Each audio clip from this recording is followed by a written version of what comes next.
Supreme Court handed the White House a meaningful victory today. It ruled that a travel ban affecting 8 countries can go into immediate effect.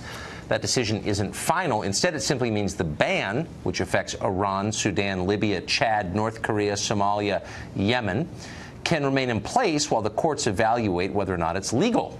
Of the 9 justices, only Sotomayor and Ruth Bader Ginsburg signaled they opposed letting the ban take effect, of course. So it's a strong sign it will be upheld when and if the court hears the actual case. Mark Steyn, thankfully not covered by any of the countries listed in the travel ban. He joins us tonight. Great to see you, Mark. Hey, good to see you, Tucker. What does this mean? But he could ban me. He could ban me.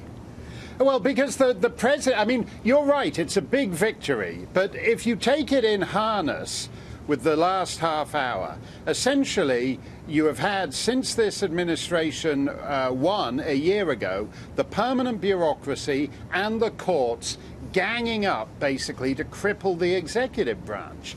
And the fact that he had to go to court to get a temporary stay in these 2 lower-level court bans on his travel ban actually tells you something about what an insane situation we're in. The statutory language is quite plain. The president has the authority to ban by proclamation any aliens or class of aliens. So he can ban me personally by proclamation.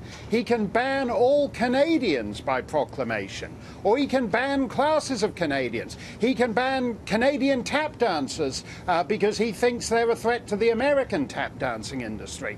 The language in the statute couldn't be plainer, and a horribly politicized judiciary, like the horribly politicized policeman you've been talking about earlier, has pushed language beyond its meaning in order to deny the president his most basic executive authority. So here's the trend that I'm seeing. Tell me if you see it too. The least democratic parts of our government, which would be the courts and the bureaucracy, neither elected by voters, are getting more powerful, and the most democratic parts, the president and the Congress, are getting less powerful. So the democracy is actually withering right now. Absolutely. You have a permanent state. President Obama famously said in 2009, elections have consequences. The permanent bureaucracy and the courts are saying to the people, elections have no consequences. Right. You can vote for whatever you think you want, but we're going to ban it. We're going to go ahead and conduct business as usual. And that's why this court decision is actually, the fact that it's necessary is an affront to any kind of self-government by the people and for the people. But what's so funny? But our elites love that. I mean, it's so in their Orwellian turn, they keep warning us that the election of someone they don't like is a threat to democracy. Democracy dies in darkness. But the control of the federal government by people who've never been elected, whose names you don't know, the permanent bureaucracy, that's democracy? I mean, it's literally the opposite of what's true.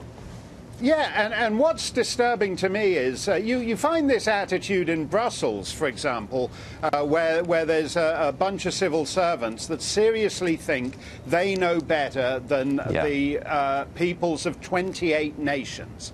And the whole point about the U.S. system is that it was created to prevent this kind of divide between the governed and the people. And actually, I think they should have gone further, the Supreme Court. They should have, in a sense, skipped the temporary stay and just declared that this is obviously within the terms of the president's statutory authority, and that if you object to it, you might as well do what Democrats and the civil service seem to want to do, and that is to simply pass a constitutional amendment to say that in the event, God forbid, any Republican should happen to be elected president, then the entire executive branch shall just be put in the deep freeze for 4 years and will cease to do anything whatsoever, because that's what they've been trying to do since last November. And that's basically what's happened, unfortunately. Mark Steyn, thank you. That's a deep analysis. I appreciate it. Thanks a lot, Tucker.